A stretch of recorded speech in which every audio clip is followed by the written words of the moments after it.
All right, y'all. We're back to another video. We're back to the reaction. So we are here with an interesting topic: top 10 biggest WNBA draft bust of all time. I don't think anybody's ever made a video like this. So I find this very interesting that we actually have WNBA bust because there's plenty of NBA. I think the best worst player in the NBA history to be a top 5 pick is Anthony Bennett. Because he was supposed to be, realistically, let's put it like this. You know how there's Zion, right? Anthony Bennett was supposed to be Zion before Zion, if that makes sense. Like, he was supposed to be that next LeBron, but he ended up doing absolutely nothing. I actually don't even know what he's doing now. He's probably flipping burgers at McDonald's or Burger King or Taco Bell or Jack in the Box. I don't know what he's doing. But and then there's the Kwame Browns, those type of players. So that being said, let's see who's the top 10 biggest WNBA draft bust of all time. And I seen Caitlin Clark finally won a game last night versus the Sparks. So shout out to Caitlin Clark for finally winning a game. You might check out the stats after Any this. sport, the term bust is thrown around often. Let's see. Good Lord, we got hit with an ad. Nope. Nope. Nope. In pretty much any sport, the term bust is thrown around often and somewhat carelessly. So what is my definition of a bust? And who are the biggest busts in WNBA history? From my perspective, busts are highly drafted players who were taken ahead of good players and provided little to no positive value at any point in their careers. There are factors like developmental context and coaching to poor work ethic and even poor talent evaluation on a front office side that can lead to a player being labeled a bust. One exception for the bust label is career-altering injuries. Injuries can derail a player's career, so I wouldn't consider someone that tore their ACL as a rookie and their career wasn't the same a bust. At 10, we have KML. She was the number 3 overall pick in the I don't 2015. remember her. Wasn't she a shooter at UConn? She was supposed to be cold. yeah, this is a bust. This is definitely a bust. I remember her.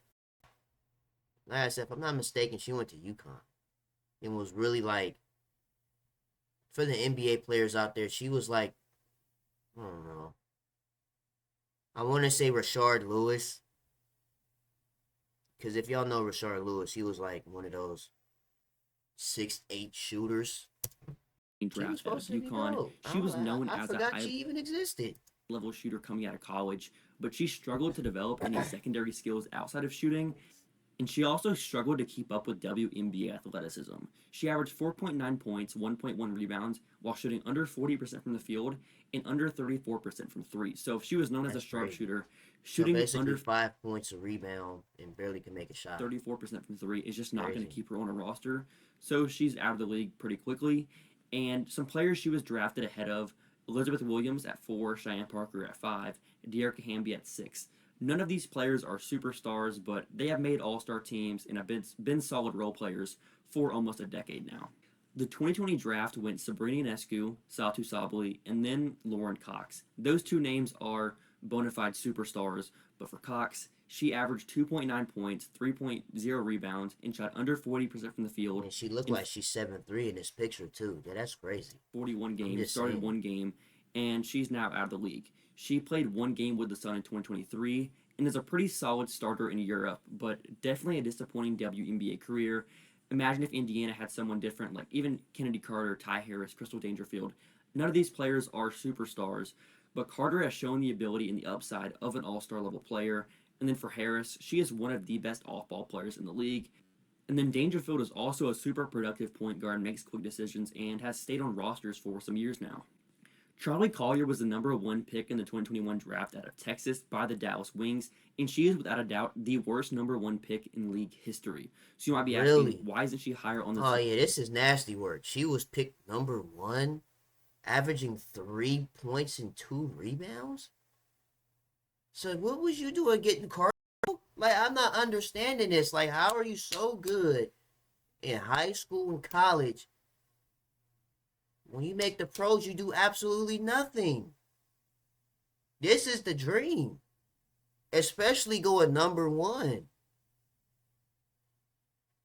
just to run around the court all day? List, she was the number one pick. The reason for that is there is no star in this 2021 draft. So even though Dallas took Collier, they didn't miss out on any generational talents or any superstars or even any high level role players. There's Mikhail Onyenwere, there's Aaron McDonald, there's Ileana Rupert, there's Dejanay Carrington, and Dana Evans. I would say Dejanay Carrington is the best player on this list, but none of these players are all stars. So even though this class was mid. Only played 45 Yeah, games, she didn't make Dallas's roster out of training camp in 2023. And she wasn't even that phenomenal overseas in China this year. So yeah, you get the point. She's for sure a bust, but I couldn't rank her higher than 8. 4-7 on this list, I have Amber Harris. She was the number 4 pick in 2011 out of Xavier. Though Harris was able to hang on to a roster spot for a decent bit as a reserve, the impact was minimal. She averaged 2.7 points, 1.8 rebounds on 39%. You played 112 games. You started one game. You played 112. You're only good for 3 points. So what is that? A layup and a free throw? In the field in a couple of jumping jacks? games across her career. She was selected ahead of Jonta Lavender at number 5 and then Danielle Robinson at number 6.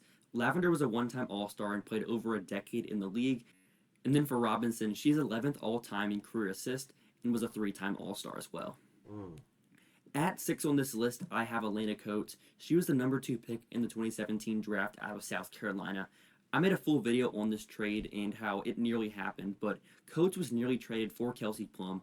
Plum was the number 1 pick in this year's draft in 2017. Wow. This nearly happened, so I wouldn't fully put it on Chicago because they expected to get Plum in a trade.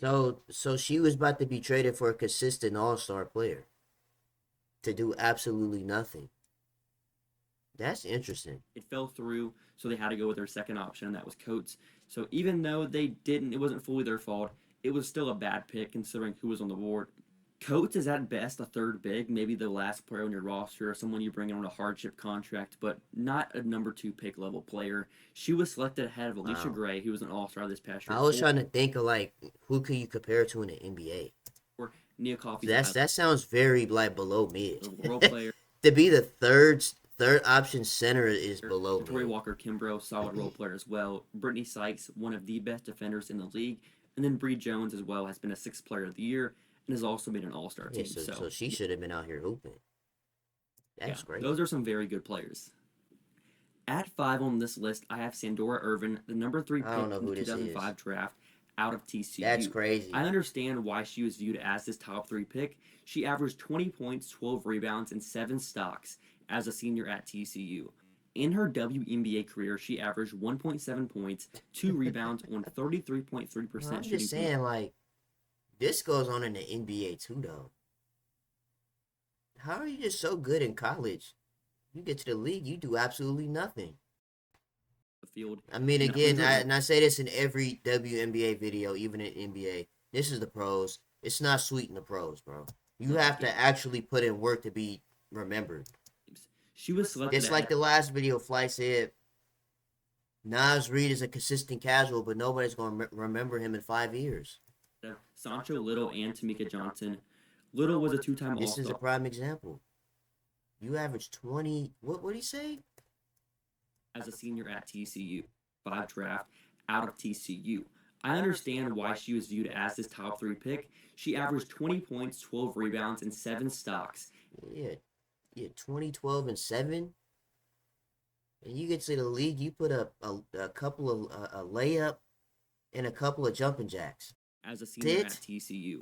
In her WNBA career, she averaged 1.7 points, 2 rebounds on 33.3% shooting from the field in 111 games. She was selected ahead of Sancho Little and Tamika Johnson. Little was a 2-time All-Star, while Johnson was the Rookie of the Year in 2005 and also started for the 2009 championship-winning Phoenix Mercury. So she definitely didn't live up to that number 3 pick expectation, but for Phoenix, they ended up getting Tamika Johnson in the end, so all was well. That's great.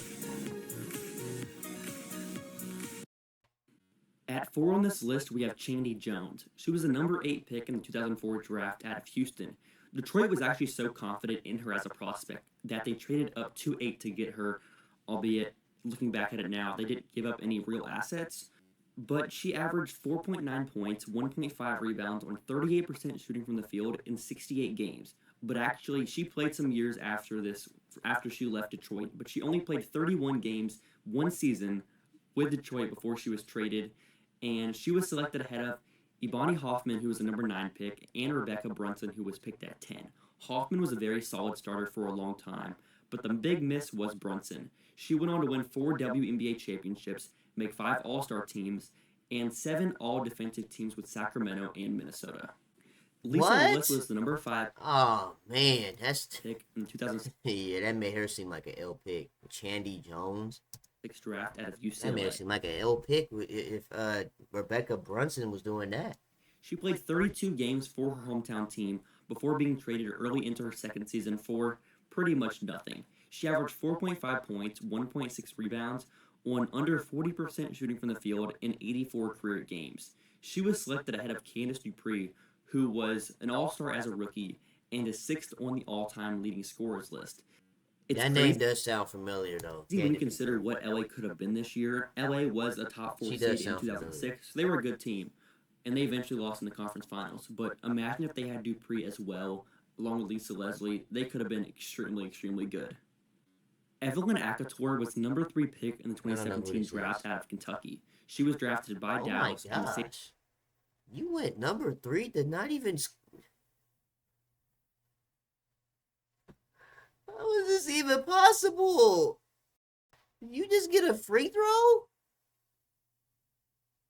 Evelyn, you down bad. You down bad. You was selected top 3 to only average a free throw and not even a complete jumping jack. You did half a jumping jack. And got 1 free throw. same class That's as Coates. tragic. But Coates was at least able to make a WNBA roster and be an alright depth piece, while Akator played 15 games total and has been overseas ever since. She averaged 0.9 points, 0.6 rebounds on 25% shooting in only 15 career games. So she was selected ahead of Nia Coffey, Tori Walker-Kimbrough, Brittany Sykes, Bree Jones. Dallas was able to get Gray at 4, so this makes this draft not as bad. They would probably be 1 on this list if they didn't get Gray there. But they could have had a really nice haul. They could have had Gray plus one of those other 4 players, which, shoot, that's a very good draft. Finally, at number 1, we have Jamila Weidman, the number 3 pick in the 1997 draft out of Stanford. Yeah, this was before my time. Weidman somehow kept a job in the W for a while, but just wasn't very good. She averaged 2.2 points, 2.5 assists on under 30% shooting from the field and under 20% shooting from 3. Weidman was selected ahead of Eva Nemkova, who only played 4 seasons in the league before injuries got the best of her, but she was dominant while she was on the court. She made All-W first team in 1997 and All-W second team in 1998. She was a 6'3" forward who shot 40% from 3 in the late 90s, which was simply unheard of. So just imagine a front court between her and Lisa Leslie. That would have been fun. Probably not good enough to beat the Houston Comets. They were just insane, but that would have been extremely interesting to watch. If you made it this point in the video, odds are you're a big basketball fan like myself, so hit the subscribe button for more content. That was very informative because, tell you right now, half of this list I don't even know who they even are. W information. Shout out to Hunter Cruz for this video. Make sure you guys like, comment, and subscribe to the channel. Subscribe together. Appreciate it. I'm gonna see you guys in the next video, man.